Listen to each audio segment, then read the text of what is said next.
This is the downfall of Manchester United.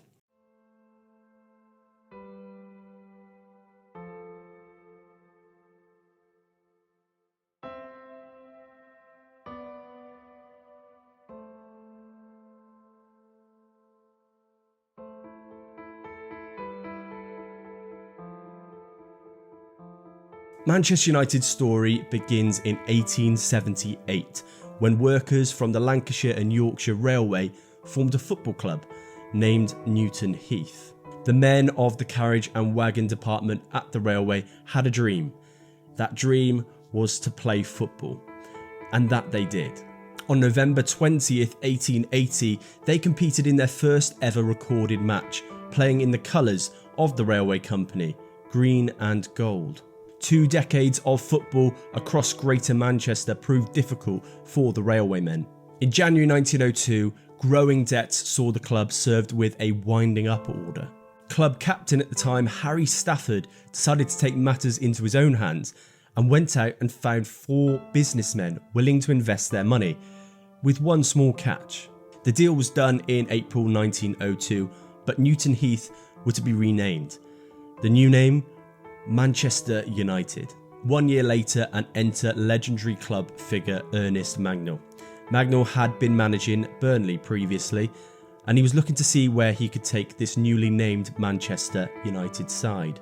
3 years later, Mangnall had secured success. He'd secured a promotion for Manchester United into the English First Division, the glory, the epitome, the pinnacle of English football. It only took a couple of years at the highest level, and Manchester United had won their first ever English League title.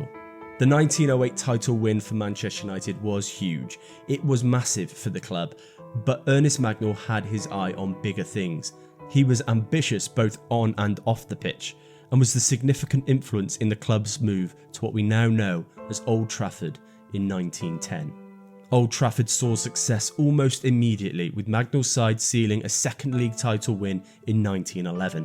While the cohesion for the side on the pitch for Manchester United had finally begun, the same could not be said for Europe's political leaders. The world was heading for a dark time. It was the First World War.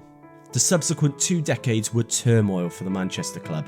The war saw a halt to football proceedings as the men were shipped out to fight for their queen and their country. Between the conflict and the club's internal financial struggles, Manchester United saw themselves yo-yo between divisions. The club even almost found themselves bankrupt. The conflicts off the field, however, weren't finished, and the rise of a German dictator named Adolf Hitler threw the world back into chaos. Britain were at war again.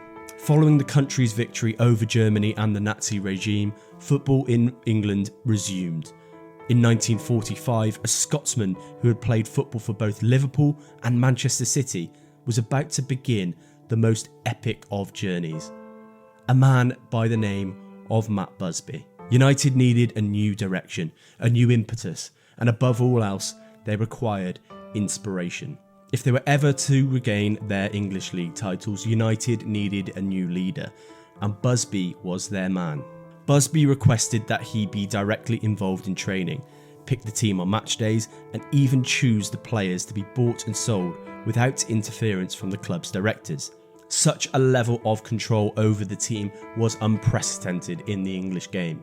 In 1948, the club won the FA Cup under their new management, but the elusive English First Division title was always out of their grasp. 4 separate seasons passed of Manchester United finishing runners-up before they finally saw the trophy again, more than 40 years after their first title win. In 1952, Busby finally had his title, but his side was ageing.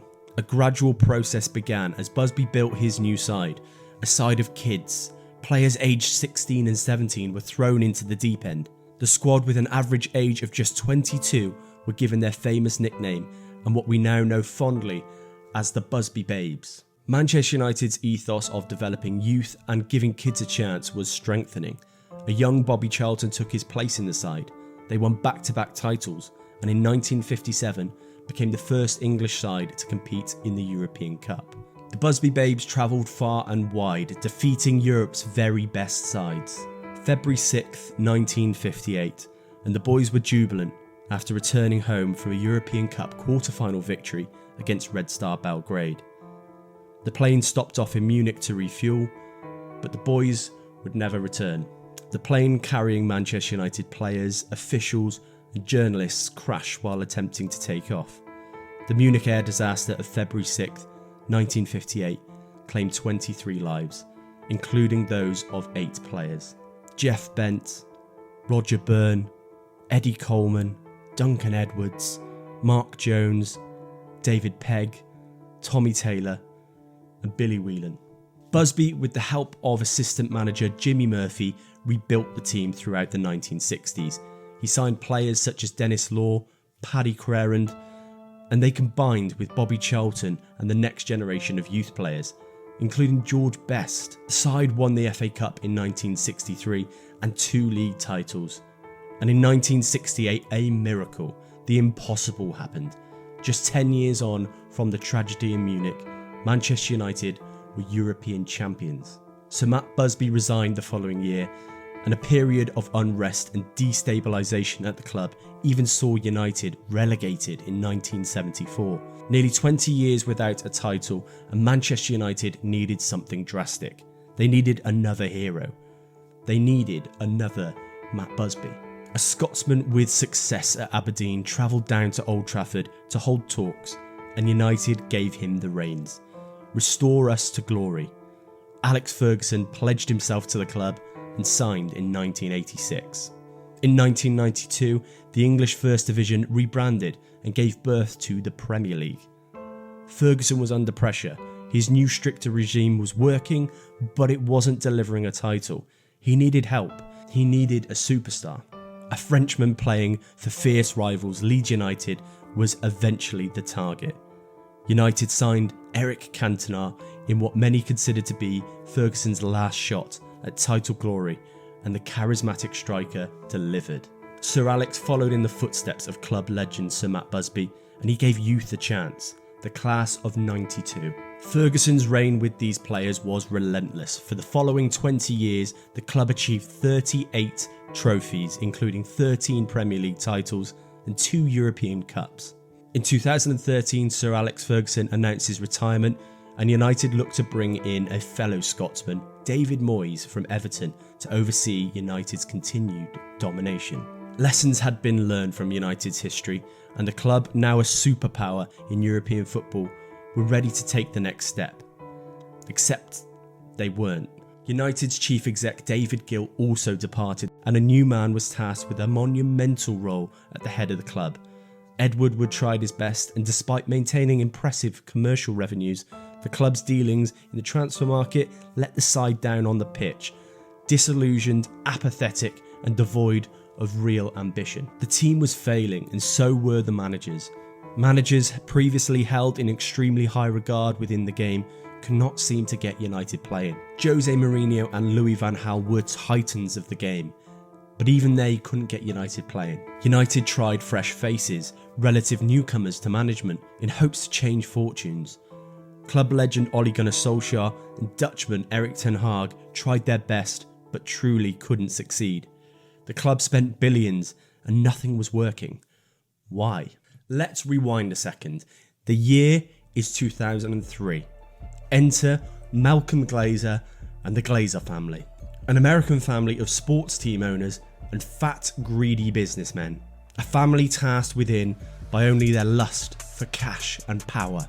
A parasitic ownership funded by high interest loans and a financial method to suck the blood of a once great football club. The Glazers borrowed exorbitant amounts of money to purchase the club, with the knowledge their loans would accrue gargantuan amounts of interest, of which they never intended to pay off. They knew the commercial attraction of a club like Manchester United could stack their pockets using dividends and allow them to continue their fat, greedy American lifestyle. The Glazer takeover was achieved by acquiring loans in excess of £600 million, borrowed against the club to secure their ownership.